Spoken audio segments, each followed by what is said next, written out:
Se há uma característica que eu gosto demais, e eu não só gosto, como me vejo me utilizando muito da minha postura de pastor, é quando as pessoas mandam perguntas para mim dizendo: pastor, eu estava lendo a Bíblia e eu não entendi isso aqui, o que o senhor me diz? Ou quando algumas pessoas dizem para mim assim: pastor, eu li a Bíblia e eu não entendi esse trecho, esse capítulo, essa palavra. Eu tenho o prazer de responder. Também tenho o prazer de responder todos, eu faço isso, vocês sabem como eu tenho esse carinho, esse cuidado em responder às pessoas. Eu sou acessível, mas nem sempre disponível, assim como Jesus. Ele é acessível, mas nem sempre disponível. Faço o mesmo, sou acessível, mas quando eu posso, eu respondo o máximo possível de rapidez para você. Agora, quando você pergunta textos bíblicos, eu respondo mais rápido ainda. Sabe por quê? Como eu disse dias desse, tem gente que não quer ser pastoreada, quer ser paparicada. Qual a diferença, pastor? Vou dar um exemplo simples. Quem quer ser pastoreada, lida com as coisas da palavra. Quer aprender a ser um homem ou uma mulher pela palavra. Quem quer ser paparicado, quer ouvir o que quer dizer. Pastor, eu estou pensando nisso. Faz, mas o pastor me dá um conselho. Minha esposa, hoje, eu falando com ela sobre a roupa que ela me ajudou a ajustar. Aí ela falou: mas esse aqui, eu falei: não, esse aqui acho que é melhor. Por que você pede a minha opinião então? Para a gente compartilhar dos conselhos. E eu assustei porque o contrário sempre é verdadeiro, não é verdade, homens? Mulher pergunta para nós: você quer esse? O que você quer? Tal, tal. Você vai lá: mas eu vou usar outra. As esposas fazem isso. E às vezes eu mostro para as pessoas a palavra de Deus, e quando eu mostro para as pessoas a palavra de Deus, eu fico feliz porque eu sei que elas estão lendo. E esses dias, atipicamente, a gente está lendo Provérbios, e você, espero que você esteja lendo, você que é visitante, a nossa igreja está lendo Provérbios. Tem ali Provérbios para a Vida, uma cartaz ali para a gente, Gui, depois a gente vai ter outros textos. Mas a gente está lendo e as pessoas até mandam e publicam, colocam a minha hashtag do pastor ali, Isaías, para falar que está lendo e tal. Ótimo, que bom que você está lendo. Algumas pessoas até falam: pastor, eu estou lendo, mas não estou postando. Não é postar o principal é ler. É você estar lendo a palavra de Deus. E algumas pessoas, eu acho que você, lendo o livro de Provérbios, você passou por alguns desconfortos, sim ou não? Tinha texto ali que você falava: Jesus. Teve texto que você leu e lembrou da sua esposa, do seu amigo, do seu marido, do seu pastor. Porque a leitura do texto faz a gente dar uma andada, uma passeada, uma viajada, e a gente começa a perceber algumas coisas distintas. E Provérbios, já estou lá no final. E Provérbios, ele é lindo por causa disso. Ele proporciona para a gente essa beleza, essa alegria de ler um texto, e a partir da leitura de um texto, por exemplo, de Apocalipse, do nada assim, a gente ser pego por um aforismo, que é um detalhe, um pedacinho do texto, e a partir desse aforismo a gente conseguir olhar e falar: Jesus, não precisou nem de um capítulo, é só um versículo que já me arrebentou. Quantas vezes também você lendo Provérbios, estou com Apocalipse na cabeça, você lendo Provérbios, e aquele texto ficou te incomodando o dia inteiro, tentando produzir no seu coração alguma transformação. Vários desses textos que a gente leu de Provérbios, e foi mencionado aqui pelo Tiago, pelo Lira, e por nós também na primeira vez. E tem tantos provérbios para a vida no livro de Provérbios, que ele é composto, cada um com seus 31 capítulos, o livro todo, com média de 15, 12, 20, 36, 37, 42 versículos em cada capítulo às vezes. E isso é tão importante a gente olhar, porque quando a gente olha para Provérbios, esse texto maravilhoso que eu tenho aqui, eu fico encantado porque a palavra de Deus toda, melhor dizendo, me encanta. E não só a palavra de Deus toda me encanta, mas se você olhar para a palavra de Deus, ela é um livro maravilhoso, da qual nós deveríamos nos apegar muito mais do que nos apegamos hoje. Eu e você deveríamos ler muito mais as Sagradas Escrituras, não só Provérbios, do que nós lemos no tempo de hoje. Porque as Sagradas Escrituras, ela é o livro da história da humanidade. Fala sobre como a humanidade começou, fala sobre como todas as estruturas da humanidade foram feitas, fala sobre o pecado, fala sobre a queda, fala sobre os problemas que a humanidade vai gerando em relacionamentos, socialização, vai falando sobre a história. De repente vem a essência da história da palavra de Deus, que é o Cristo.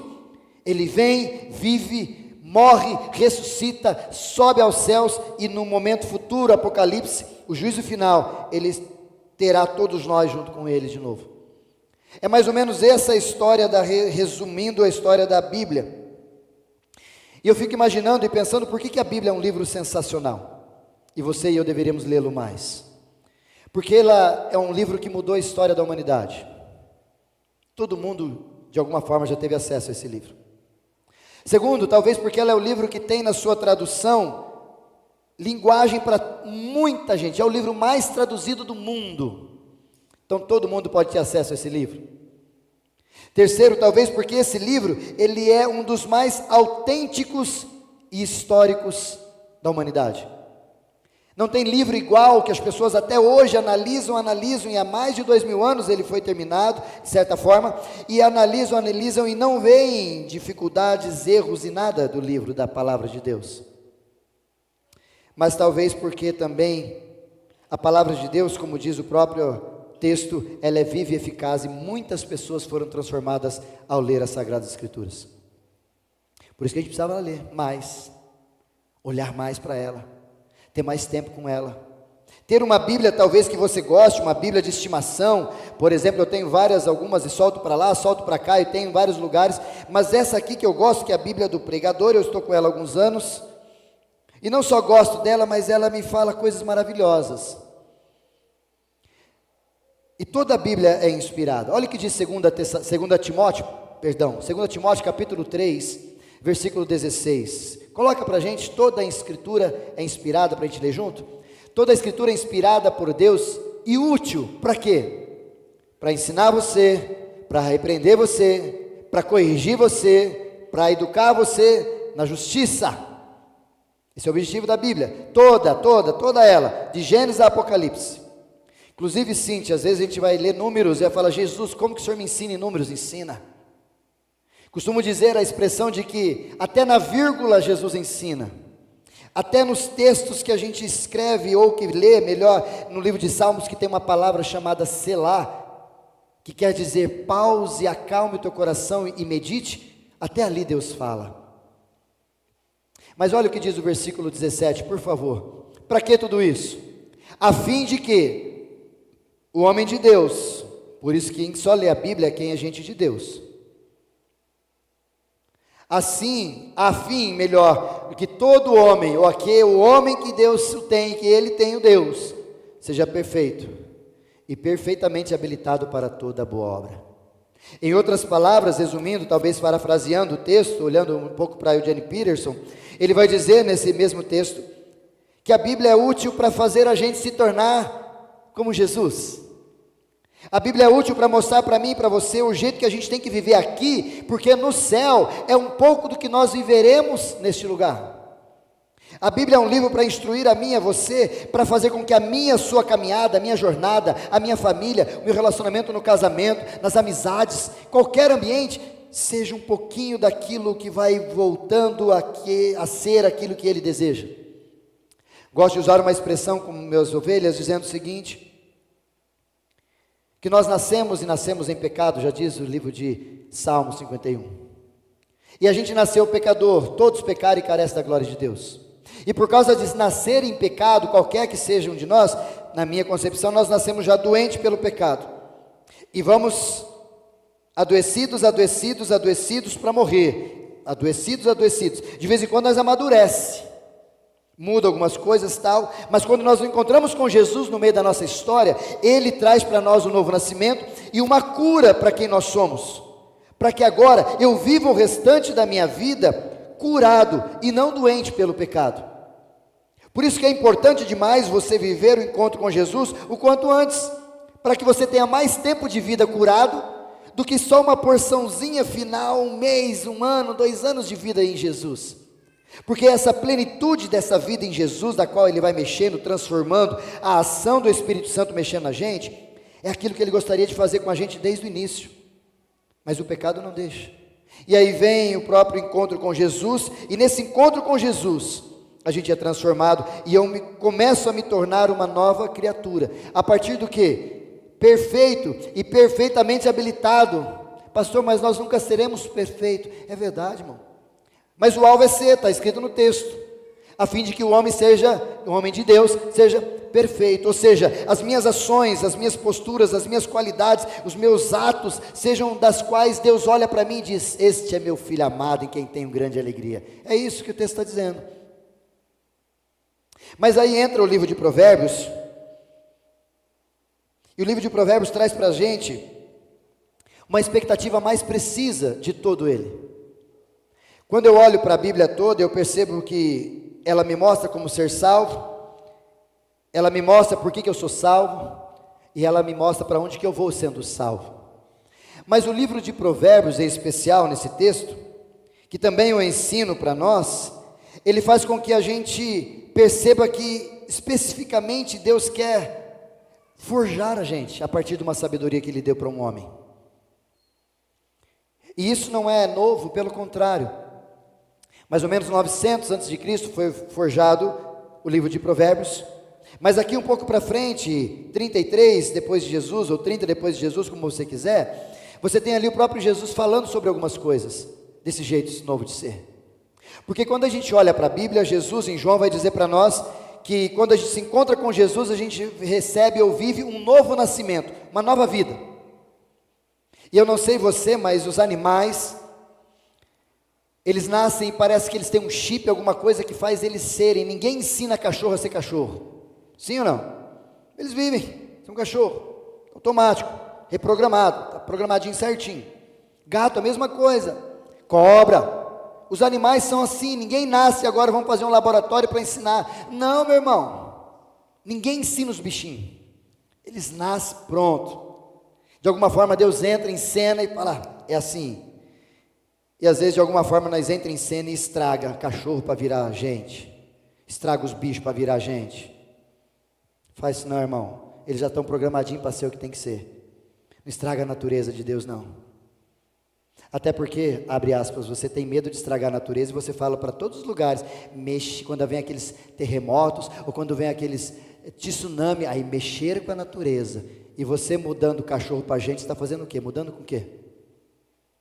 Não é natureza? Cuidado com essas modificações que a gente faz. Por isso, bicho nasce e é programado para ser o que é. Mas gente não. Nós não. Nós, se você pega uma criança e solta no meio do mato, vai morrer. Ou um adolescente e solta sem saber fazer nada, vai morrer. Vai ter problema porque a gente vive, talvez pensando sobre o filósofo, nós vivemos um eterno aprendiz, porque a gente não tem um chip programado para ser assim. Não, nós nascemos e a gente vai se aperfeiçoando a partir das relações, a partir das competências de quem está perto de nós, nos companheirismos, nas falas, nos ensinos, na educação, e a gente vai desenvolvendo e criando. Por isso que esses dias uma pessoa disse para mim, e eu reverti essa frase dela para pensar, ela disse assim, pastor, eu não quero ter filhos. Eu falei, por que você não quer ter? Eu falei, porque o mundo está difícil demais. Aí eu falei, mas você poderia pensar e olhar para o outro lado. Já que o mundo está difícil demais, se sair uma luz do seu relacionamento, imagina a bênção que vai ser nesse mundo. Olha a transformação que você vai poder pelo seu filho fazer isso.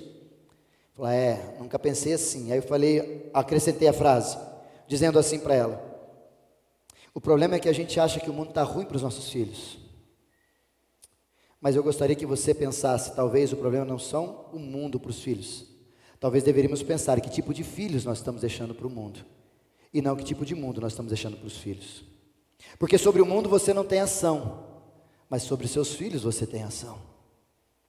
Quem são seus filhos nesse mundo? Como você os projetou, como você os ajustou, como você os ensinou, como você os capacitou, para que eles se tornem um homem, uma mulher, daqueles das quais Deus vai olhar e falar, este é meu filho amado. Como você tem feito? Por isso que a despeito disso, de perceber que os bichos estão prontos, mas o ser humano não, talvez foi aí que entrou Salomão, como a gente falou na primeira vez, pedindo para Deus sabedoria. Para quê? Para olhar para as circunstâncias da vida e falar: gente, tem um monte de gente para eu governar, para eu reinar, essa galera toda. Se eu não tiver sabedoria, eu vou ter problema? E ele pede na sua oração sabedoria, e Deus concede a ele sabedoria. E essa sabedoria que Salomão acaba tendo aqui, segundo o texto que nós temos, ela faz parte desse processo de cuidado e de carinho de Deus em forjar a gente. Jesus falou isso várias vezes. Por exemplo, quando Jesus fala em João 10, capítulo 10, versículo 10, eu vim para que tenham vida, versículo 10, parte B, e vida que vale a pena ser vivida, ou vida em abundância. Cadê a vida em abundância que Jesus falou para você viver e você não tem? Talvez porque antes de você chegar em João 10, você deveria voltar um pouquinho em Mateus capítulo 11, versículo 28, quando Jesus diz: vinde a mim todos que estáis cansados e sobrecarregados, e eu vos aliviarei. Tomai sobre vós o meu jugo e aprendei de mim, que sou manso e humilde de coração, e acharei descanso, ou encontro, ou paz para a alma de vocês.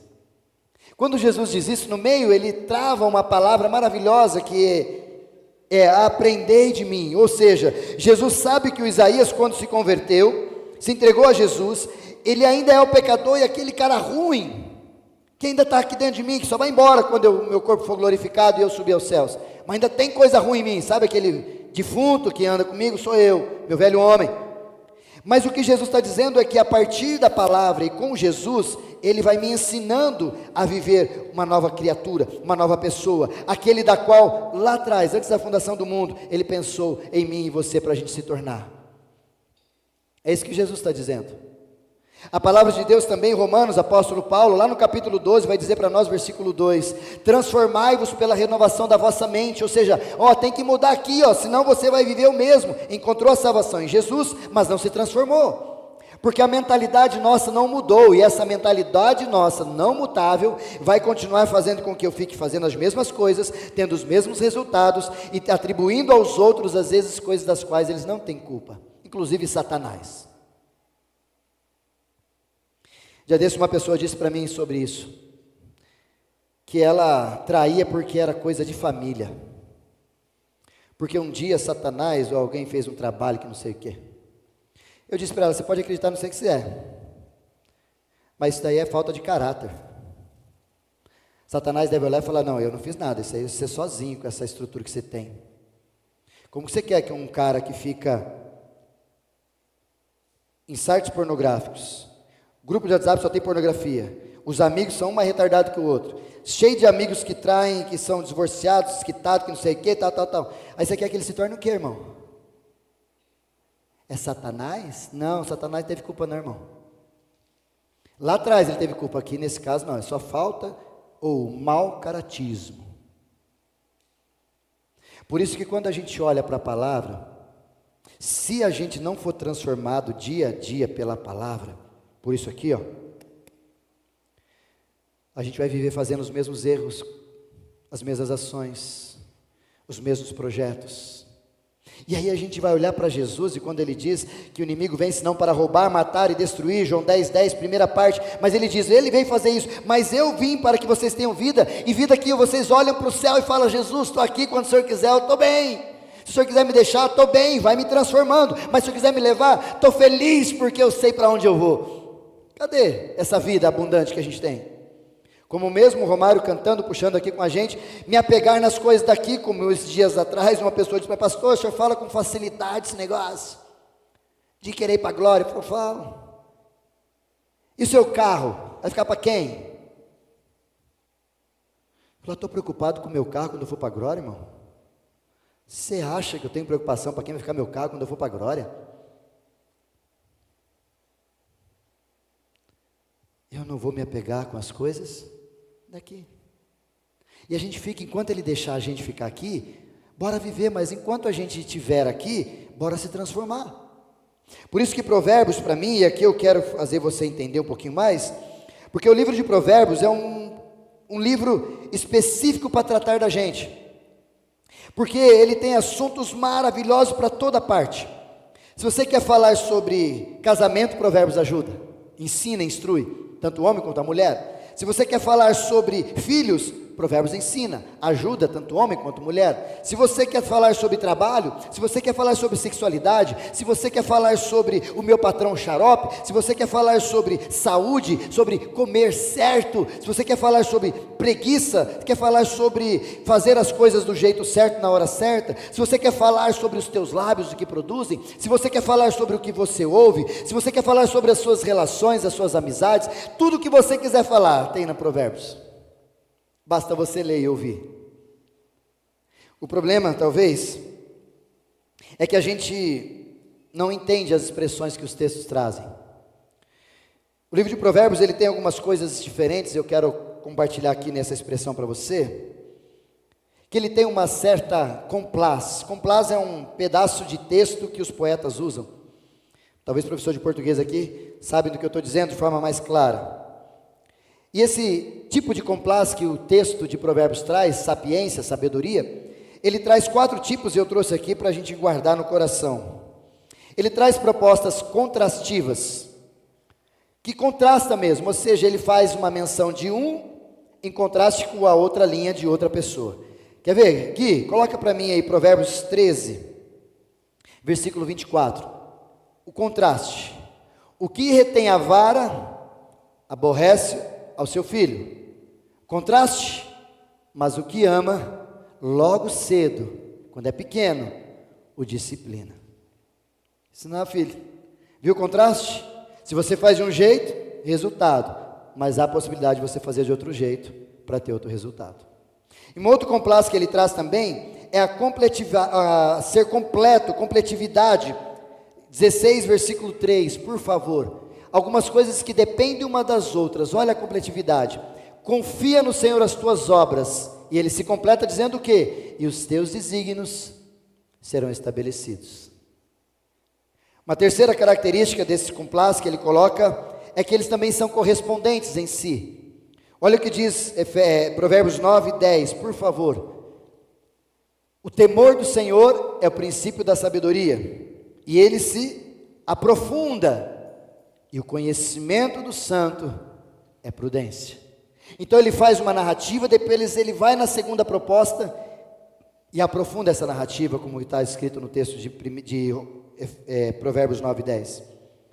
E por último, ele também usa um complaz de comparativo. O que é um complaz de comparativo? Olha o que diz Efésios capítulo 15, versículo 16. E é uma das expressões que nós usamos bastante. Não, Efésios não, tio. Provérbios 15, 16. Estou com Efésios na cabeça, falei Efésios, não sei por quê. Melhor é. E melhor é, essa expressão de Salomão melhor é, aparece pelo menos 19 vezes em Provérbios. A expressão, meu filho, um pai querendo ensinar o seu filho, com a idade que ele tinha ensinando a gente, aparece 29 vezes.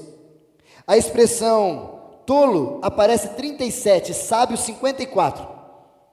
Só para você ter uma ideia que eu quero ficar nesse melhor é. Porque ele diz nessa proposta de comparativo, ele diz, melhor é o pouco, havendo temor do Senhor, do que grande tesouro, onde há inquietação. Tem outra versão aí, meu querido? Consegue? Não, outra versão ainda. Não tem mais? Deixa sair, não tem problema. Uma outra versão nesse texto vai dizer para a gente assim: é melhor você ser pobre nesse caso, ou estar numa mesa, comendo coisas simples, do que estar numa casa, onde são ricos, comendo tudo do bom e de melhor, mas infelizes. O contraste. E quando ele usa essa expressão, e aqui eu quero desafiar você, nessa expressão de Salomão, melhor é. Sabe por que melhor é? Porque Salomão se preocupa comigo e com você a despeito de quem nós somos, e ele imagina que do jeito que a gente está levando a vida, e você há de convir comigo numa alta avaliação, nós vamos chegar aqui no final da nossa história, e a gente não evoluiu muito. Por exemplo, já estamos no segundo mês de 2025. O que você fez? Em que você evoluiu? Que ser humano você está se tornando nesse tempo? Que pessoa boa, agradável você está se tornando junto ao seu casamento, junto ao seu trabalho. Porque o grande problema, e aqui entra a questão para a gente pensar, é que às vezes a gente não quer conversar sobre isso. Mas eu quero te dar 3 motivos claros para você olhar para provérbios diferentes a partir desse tempo. O primeiro deles é que Provérbios, ele tem a proposta de me tornar e te tornar pessoas melhores, no caso sábias, a partir de um quesito: preventivo. Provérbios é um livro, como toda a Bíblia, especificamente Provérbios, preventivo. Por isso que quando você olha para uma circunstância dessa, é melhor ser desse jeito que o outro, porque ele está te prevenindo de coisas que já passou Salomão por isso, e ele tenta voltar e nos prevenir. Parece até pai e mãe, né? Quando tentam nos dizer alguma coisa, filho, ou parece alguém mais experiente que passou pela vida tentando te dizer, não faz isso. Tentando te ajudar a despeito dos seus atos, dos seus comportamentos, tentando te aconselhar para você não fazer, e você vai, fecha os ouvidos e não ouve, e vai lá e faz. O problema de Provérbios para nós, é que por ele ter uma característica preventiva, nós não somos adeptos à prevenção. Deixa eu te dar uns exemplos. Você vai no dentista para limpar, ou você vai no dentista quando está doendo? A maioria de nós, quando está doendo. Você vai no médico fazer alguns exames comum, alguma coisa, ou você só vai no médico quando começa a doer? E vou dar o terceiro e último exemplo, que eu gosto demais. Você vai cuidar da sua saúde numa academia fazendo exercício quando o médico dá na sua orelha um diagnóstico, você vai morrer? Ou você vai quando você fala, poxa, eu preciso pensar melhor sobre a minha vida? Nós não temos característica preventiva, irmão. A única prevenção que você faz por causa do teu dinheiro é colocar seguro no teu carro, achando que o seu carro é a coisa mais importante dessa vida. E você? E a tua vida com Deus? Nem entrei nisso, vou entrar agora. Por exemplo, prevenção com Deus. Eu vou ler a Bíblia. Não, nosso negócio está feio. Nossa, está tudo estourado na minha vida. Aí eu vou começar a ler a Bíblia e virar um cara de Deus, né? Por que não faz isso antes? Fazer campanha de oração, pastor, jejum. Para quê? Ah, pastor, porque o negócio está feio. Mas agora você está voltando para Deus? Não tem problema, pode voltar, ótimo. Ele vai nos receber com braços abertos. Mas o conceito preventivo que Provérbios tenta nos ensinar, não acontece com a gente. Por isso eu queria muito que quando você lesse Provérbios, continuasse lendo capítulo 2, 3, amanhã, 4, e vamos para frente. Se você quiser, o desafio que eu faço já há alguns anos, ler todo dia o capítulo de Provérbios do dia. E uma coisa vai saltar, algo vai sair, você vai decorar versículos, enfim, vai ser maravilhoso, pelo menos para mim é. Mas isso vai criar em mim um senso de prevenção para a vida como um todo, irmão. Você vai começar a ser uma pessoa preventiva em tudo, você vai começar a olhar a respeito das suas finanças, antes de gastar qualquer coisa, e falar, peraí, eu preciso pensar melhor. Isso é ser preventivo, é o Provérbios que produz. Quando você vai olhar para o teu casamento, para a sua relação que está difícil, você fala, peraí, eu preciso olhar melhor, eu preciso prevenir, porque a situação está meio feia, o negócio está meio estranho. Prevenção. Quando você vai olhar para a sua vida com Deus, você sabe que você está devedor à graça dEle. Aí você vai olhar e falar, peraí, eu preciso me ajeitar. Prevenção. Por isso, se você ler a Bíblia, com todas as suas histórias que vão nos ensinar coisas maravilhosas, mas se você ler o livro de Provérbios, é muito provável que ele vai fazer com que você seja preventivo. Até porque ser preventivo é olhar diferenciado para o futuro. O xadrista que, um dos grandes campeões, não só o russo, mas uns campeões agora, acho que é um norueguês, 19 anos agora, 18 anos, 19 anos, ele consegue olhar para um tabuleiro de xadrez, e em segundos ele consegue avaliar 20 jogadas que o adversário dele vai fazer, ele na frente, 20 na frente. Em questão de tempo, ele está muito tempo na frente no jogo, por isso que o xadrez é sensacional. Eu tenho um lá na minha sala, se quiser jogar comigo lá, vamos lá trocar uma ideia e jogar um xadrezinho. Preventivo é isso, é você olhar à frente e falar, opa, peraí, deixa eu ver o que Deus tem para mim, Deixa eu tomar cuidado com as minhas ações. Até porque, para a gente finalizar esse ponto, se você fosse preventivo a respeito da sua vida, você não estaria vivendo as doenças que você está vivendo. Se você fosse preventivo a respeito do seu casamento, talvez ele não estaria nessa masmorra, nesse problema que está vivendo. Se você fosse preventivo sobre o seu dinheiro, você não estaria devendo como está devendo. Se você fosse preventivo a respeito da sua vida com Deus, talvez você não estaria vivendo essas crises que talvez você esteja vivendo.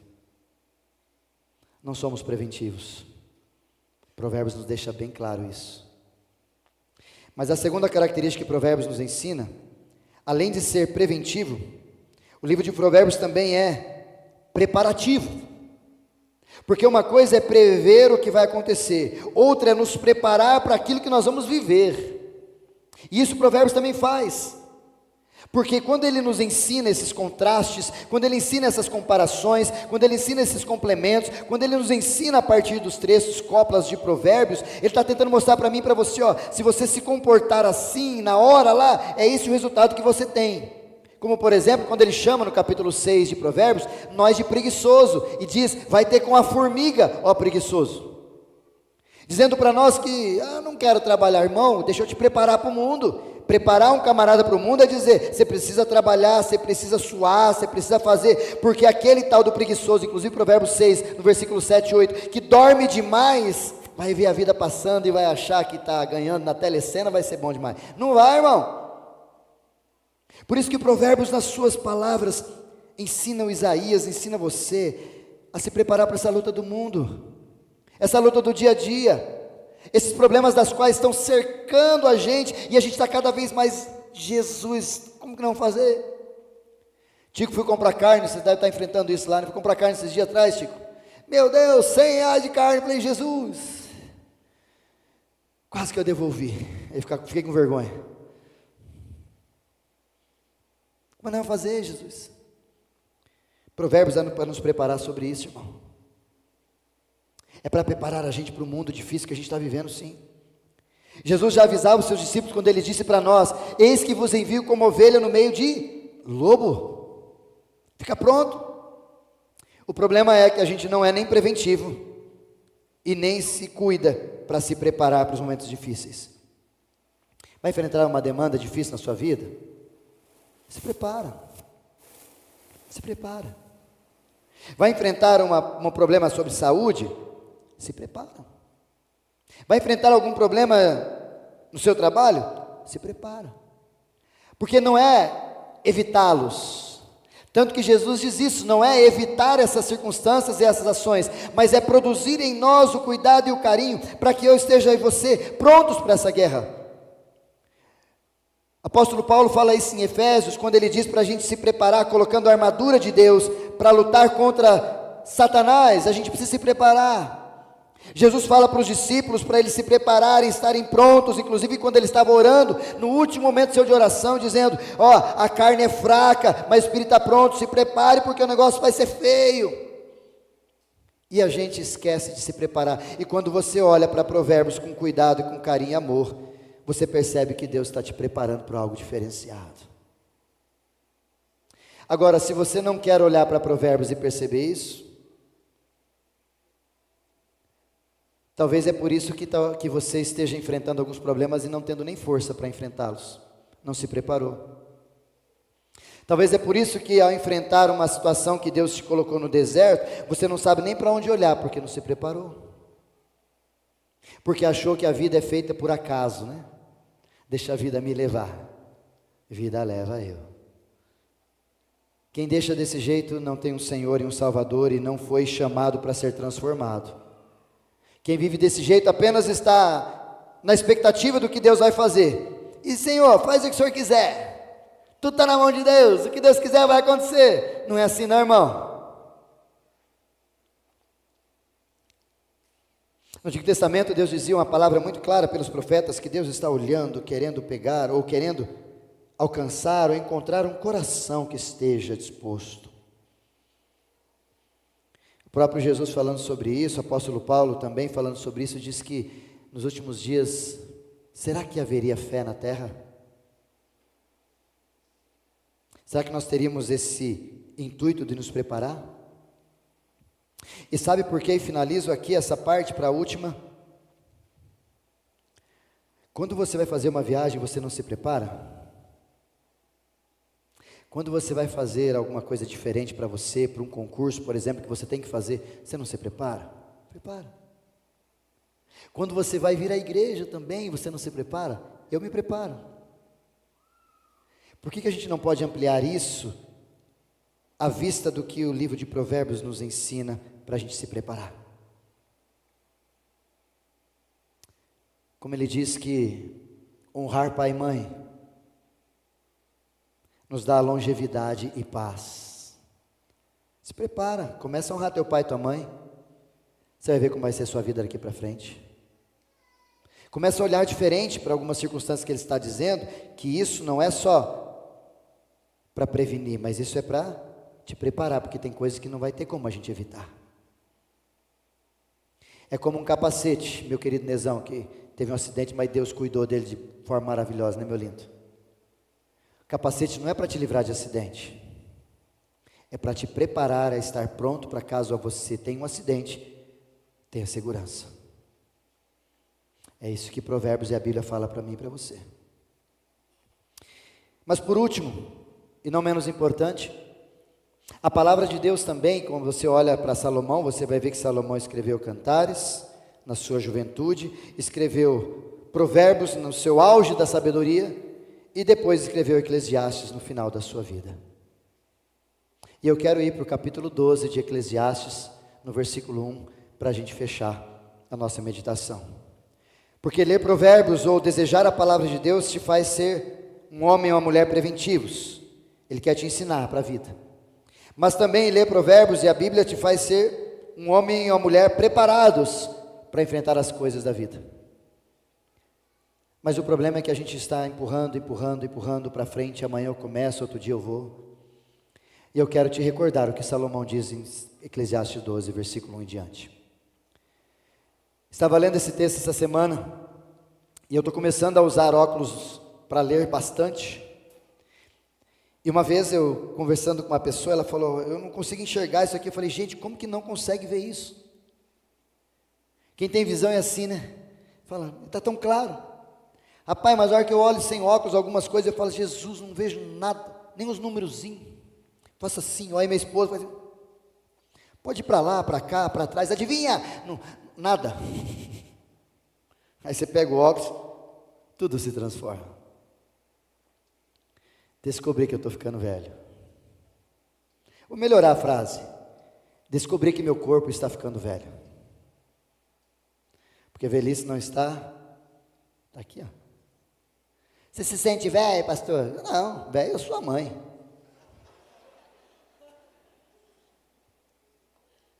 Sinto não, mas meus olhos não vão acompanhar mais. Mas isso é bíblico. Olha o que diz o texto.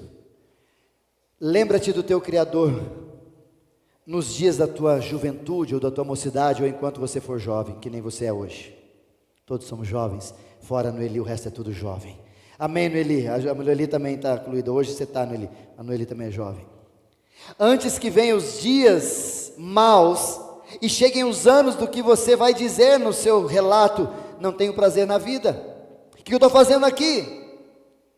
É isso que ele está dizendo. Antes que você tenha um dia ruim, desagradável, você vai falar, meu Deus, o que eu estou fazendo aqui? Para que eu vivo essa existência? E queira até tirar a sua vida, que muitos infelizmente chegam a fazer isso.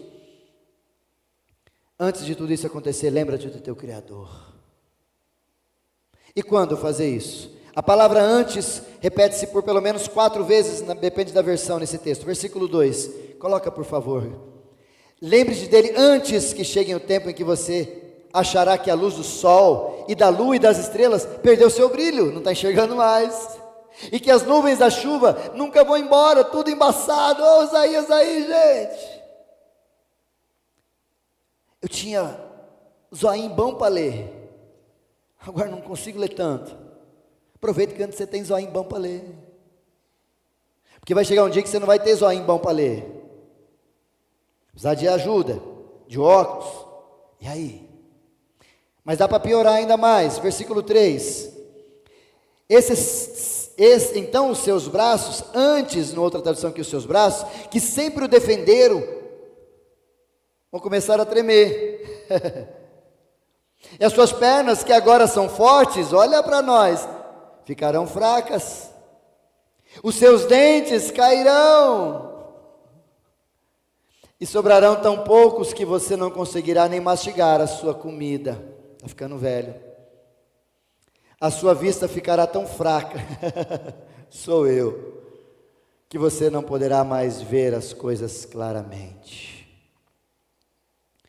Versículo 4. Você ficará surdo e não poderá mais ouvir o barulho da rua. Você quase não conseguirá ouvir o moinho moendo ou uma música tocando, coisa que você ama fazer. E levantará cedo quando os passarinhos começarem a cantar. Velho, levanta cedo demais, né? Está lá. Versículo 5. Então você terá medo de lugares altos. E até de caminhar será perigoso para você. Vai cair na rua. Olha, é assim. Os seus cabelos ficarão brancos.